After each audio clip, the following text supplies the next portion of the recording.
There were 56 chairs set out for the funeral. I counted every one of them while everyone else cried. Karina had insisted on the silver-trimmed folding chairs because they looked better in photographs. But only 55 were occupied. The one beside her, the one that should have been mine, stayed empty.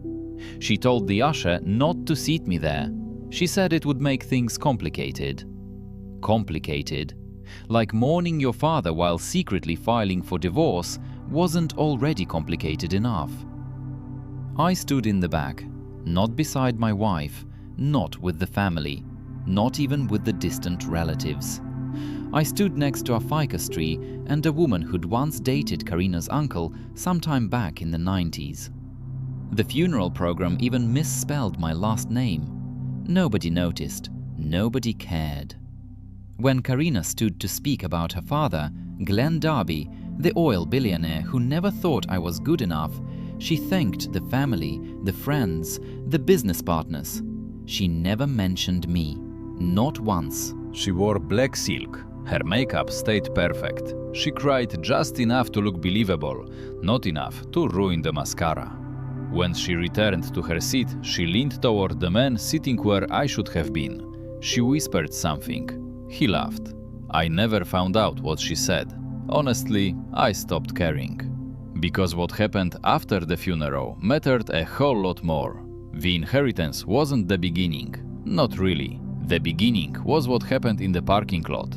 Karina accidentally dropped her handkerchief right in front of me. I bent down to pick it up. As I did, I caught sight of a folded legal document sticking out of her purse. My name was printed across the top.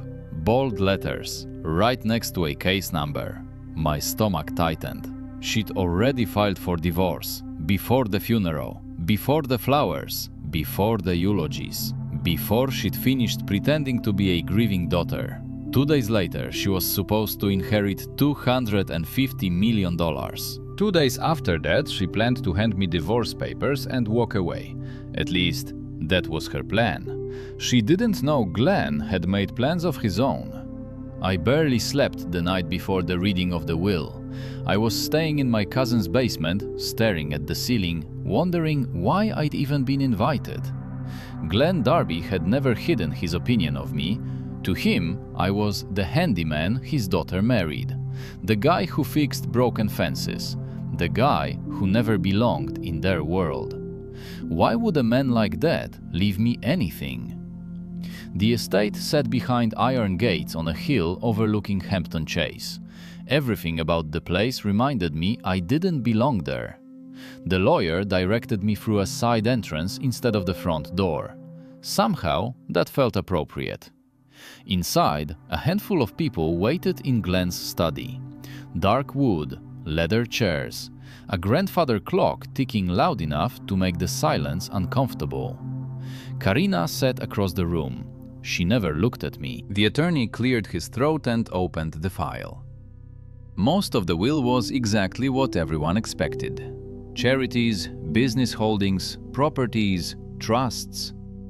Then he reached the final section. He looked directly at me. Mr. Carr, you have been named as the primary beneficiary under a separate provision. The room went completely silent. Karina slowly turned toward me. Her expression didn't make sense. Not confusion, not anger, shock. The attorney continued reading.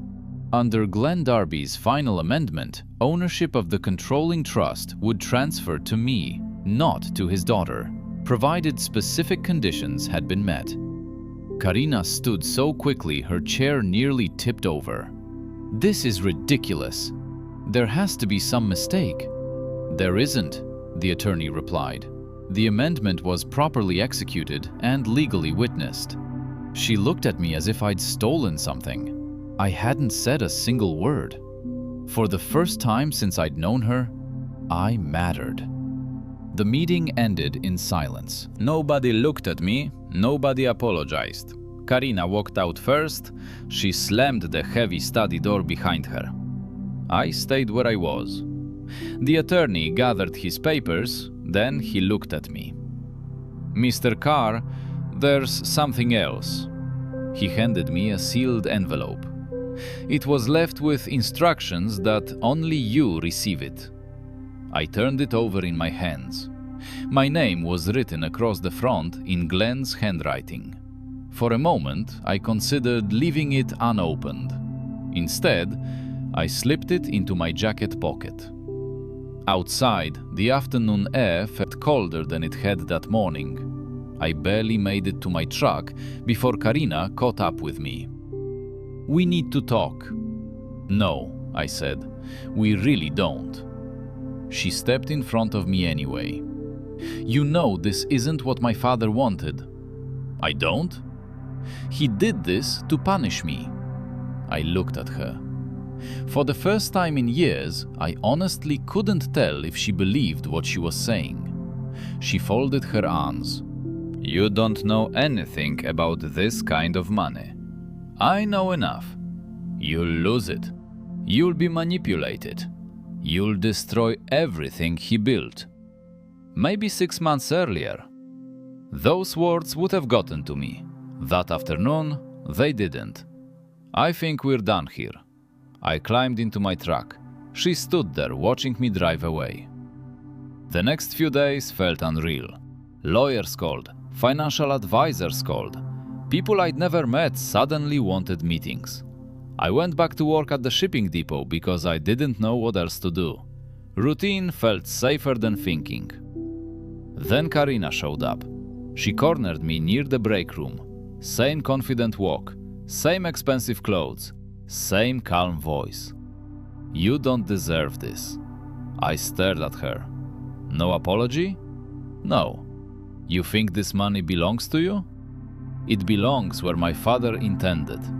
He intended to hurt you. He used me to do it." She reached into her bag and pulled out a thick folder. "I've prepared a settlement. You don't need everything. You wouldn't know what to do with it." I never touched the folder. She smiled. Not warmly, patiently, like she was waiting for me to make the obvious decision. "You'll call me. You always do." She walked away before I answered. I watched her disappear through the front entrance. Then I carried the folder straight to my truck without opening it. That night, I finally opened Glenn's envelope. Inside was a short handwritten letter. Not angry, not emotional, just direct. He wrote that he'd spent years watching people reveal who they really were whenever money entered the conversation. He admitted he'd judged me unfairly for most of my marriage. He thought I lacked ambition, thought I wasn't good enough for his daughter. But over time, he'd noticed something. Whenever someone in the family needed help, I showed up, without asking for recognition, without expecting anything back. He said he'd come to respect that. The last paragraph stayed with me. Money doesn't create character, it reveals it. I folded the letter carefully. For the first time, I wondered if Glenn hadn't left me his fortune. Maybe he'd left me a test. A few days later, one of the estate attorneys called. "There are supplemental documents. We'd like you to review them." The office overlooked downtown. Glass walls, marble floors, everything about the place made me uncomfortable. The attorney handed me another sealed folder. "This concerns additional conditions attached to the trust." I opened it slowly. Most of it was legal language I barely understood. Then one heading caught my attention. Addendum: Conditions of inheritance. The inheritance wasn't unconditional. Glenn had planned much further ahead than anyone realized. The first condition was simple. I couldn't sell the controlling interest in the company for 5 years. The second required that the charitable foundation Glenn had built continue operating. The third made me stop reading. If I challenged the will, or agreed to any private settlement that changed its distribution, I would lose everything. The assets would immediately transfer to the foundation instead. I leaned back in my chair. Glenn hadn't just written a will, he'd built a trap. Not for me, for anyone who thought they could pressure me into giving up what he'd left behind. The attorney looked at me. Most people don't notice that clause until someone makes them an offer. I guess he expected that. He expected a lot of things. I slipped the papers back into the folder. I don't have to decide today. No. But I wouldn't wait too long. Word travels fast. He was right. By the end of the week, people I'd barely spoken to in years suddenly wanted lunch. Old acquaintances called just to check in. Business reporters started leaving messages. Even my mailbox looked different. It filled up every morning. Most of the letters came from people asking for something. Investment opportunities, business proposals, charity requests. One envelope had no return address. Inside was a single sheet of paper. 3 words: "Don't trust anyone." No signature, no explanation. I threw it away. A few days later, I met with the company's senior management team. I expected resistance. Instead, I found uncertainty. Most of them had worked for Glenn for decades. They didn't know what to make of me. One executive finally asked the question everyone else had been avoiding. "Mr. Carr, are you planning to replace us?" I looked around the room. Some of these people had probably expected Karina to walk in. Instead, they got the guy who used to spend his weekends repairing fences. "I don't know enough about this business to replace anybody." A few people smiled. The tension eased. "I'm here to learn." That answer seemed to surprise them more than anything else. Later that afternoon, my phone rang. Karina. I almost let it go to voicemail. Instead, I answered. "I've been thinking." "About what?" "About us." There was a long pause. Then she said the words I'd expected weeks earlier. "We don't have to get divorced." I closed my eyes, not because I was tempted, because I finally understood. The divorce had never been about our marriage. It had been about timing. When she believed she was about to inherit everything, I became unnecessary. Now that everything had changed, so had her plans. "You already made your decision." I was upset. "No, you were prepared." Silence. Then she quietly asked, "So that's it?" I looked out the kitchen window. The backyard needed mowing. The fence still leaned a little to one side. The same ordinary things I'd worried about my whole life. "Yeah, I think that's it." She hung up without saying goodbye. I never heard from her again, not for several months. By then, I understood why Glenn had trusted me. It wasn't because I knew anything about money. It was because I already knew what mattered more than money. A month later, I visited Glenn's foundation for the first time. Until then, it had just been another name on a stack of legal documents. I wanted to see what it actually did. The executive director gave me a tour. Scholarships, veterans programs, food banks, medical grants. Glenn had spent years quietly funding projects most people never heard about. As we walked through the building, she stopped in front of a wall covered with photographs. Hundreds of faces, students, families, volunteers. She smiled. "Mr. Darby came here almost every Friday." I must have looked surprised. "He never brought reporters," she said. "He didn't want publicity." That wasn't the Glenn I thought I knew. On the drive home, I realized how little either of us had ever tried to understand the other. We'd spent years judging each other from opposite sides of the same family. A few weeks later, the divorce papers finally arrived. No drama, no angry letters, just a thick envelope in my mailbox. I signed where my attorney told me to sign. The process ended almost as quietly as the marriage had. I kept the house I'd bought long before I met Karina. I kept my old pickup. I still stopped for coffee at the same diner every Tuesday morning. Most of my life looked exactly the way it always had. Only now, people treated me differently. Some were polite because they respected me. Others were polite because they knew my name. It didn't take long to learn the difference.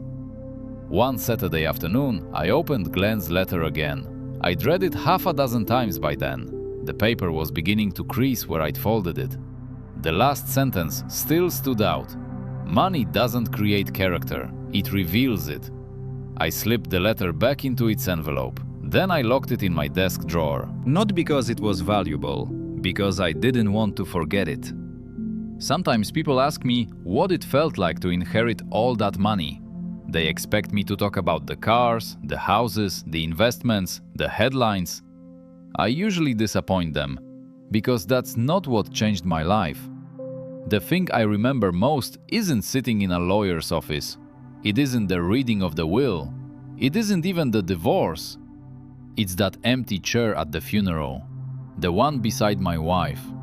The one she didn't want me sitting in. At the time, I thought it was the moment I lost everything. Looking back, it was the moment I finally stopped trying to earn a place where I was never truly welcome. Sometimes the worst day of your life doesn't take everything away. Sometimes it simply shows you what was never really yours to begin with.